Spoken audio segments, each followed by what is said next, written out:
The International Monetary Fund is calling on the Eurozone to let Greece skip paying interest on bailout loans until 2040. Now, according to the Wall Street Journal, the proposal includes fixing the interest rate at 1.5% for the next 30 to 40 years. The latest proposal from the IMF goes well beyond what Eurozone members have been willing to offer Greece. The IMF says it can't join Greece's third bailout until the finance ministers agree on restructuring its Greek loans. Kyriakos Mητσοτάκη is the Greek opposition leader and from the centre-right New Democracy Party, and he joins us in the studio today. And also with me is our business editor, Delano D'Souza. Thank you so much for being with us. Thanks for having me. Firstly, the Greek Parliament recently pushed through some tough pension reforms in order to secure a fresh tranche of its bailout. Do you think the country is sort of finally getting its house in order?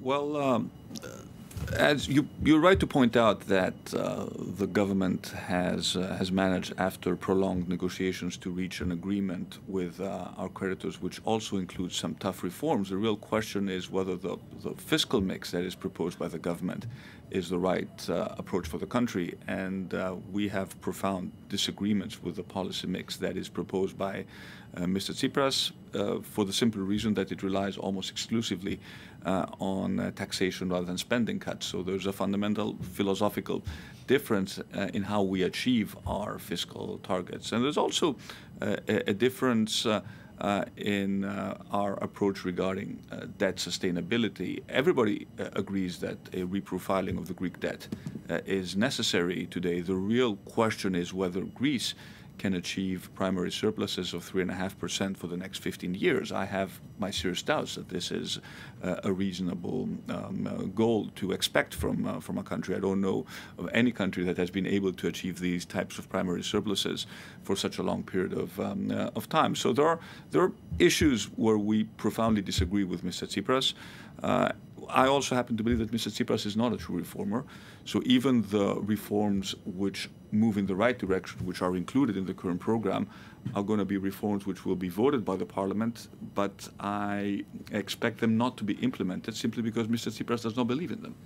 Now, in the past, the IMF was viewed skeptically in Greece over its handling of previous bailouts, but now we see them emerging as the softest voice among the creditors. Do you agree with that assessment? Well, I think it's a little bit more complicated than that. The truth is that the IMF has in the past insisted on very tough reforms. Some of them, in my mind, were also completely unjustified. I think where the IMF is probably right is in pointing out that these long-term excessive primary surpluses are unrealistic. Obviously, there is a disagreement between the IMF and the European creditors that needs to be resolved. But I think where the real problem lies is the fact that Greece does not have currently the credibility to convince our creditors that we mean business when we talk about real reforms. The reason being that we have a government which has basically spent 15 months in sort of prolonged negotiations, has spent the first 6 months of its mandate pushing Greece to the brink of a Eurozone exit, has made sort of a U-turn since then, but still has not demonstrated any real commitment to reforms. And that is the big dividing line today in Greece, which I think is also the case in the rest of Europe, is between those who believe in real reforms and those who basically don't want to change anything in the status quo, between the realists and the populists. And Mr. Tsipras is a true populist at heart. That hasn't changed. And you said Alexis Tsipras is not a true reformer. Then how do you think he's handled the negotiations with Greece's creditors, and what would you do differently if you were in his shoes? First of all, let me point out that Greece was well on its path to exit the crisis at the end of 2014. At the time, the projections of the European Commission were that the Greek economy would grow 3% in 2015 and 3.5% in 2016. We've had a recession in 2015 and a recession in 2016. We have lost more than 20 billion euros cumulatively in GDP over those 2 years. Now, this is the cost of Mr. Tsipras coming into power. And it's going to take a lot of effort to recover this lost GDP. And frankly, I don't think Mr. Tsipras is the man who can do that. And I think that if we were to also believe the polls, the majority of Greeks also don't believe that Mr. Tsipras is someone who can deliver real growth today. Now, the other most pressing issue in regards to Greece at the moment is the refugee crisis. Now, you attacked the government recently for dragging its feet. However, 1 in 7 asylum seekers in the EU scheme to relocate refugees throughout the bloc has either refused to be moved or absconded, according to latest figures by the Greek government.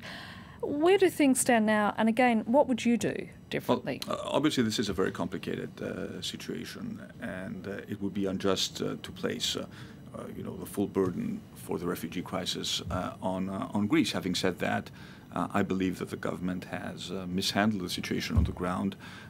It has not set up enough camps to allow these people to live in proper and decent conditions. We have makeshift camps on our northern border with the former Yugoslav Republic of Macedonia, where the conditions are completely unacceptable. And now we're in the process of trying to implement a deal with Turkey, which is a very complicated deal. It seems to be working for the moment, in the sense that the refugee flows have significantly decreased, but we don't know whether this is going to change in the future. We've said from the very beginning that you need to make a very clear separation of those refugees who have a reasonable hope to acquire asylum status and the economic migrants who come to Europe for different reasons. And their treatment needs to be very different. And we need to send a clear signal to economic migrants that unfortunately there is no room in Greece for them. And for that matter, I don't think there's any room in Europe for them. The government has completely refused to make that distinction. Hence, a significant number of the people who actually enter Europe through Greece today are not refugees, they're economic migrants.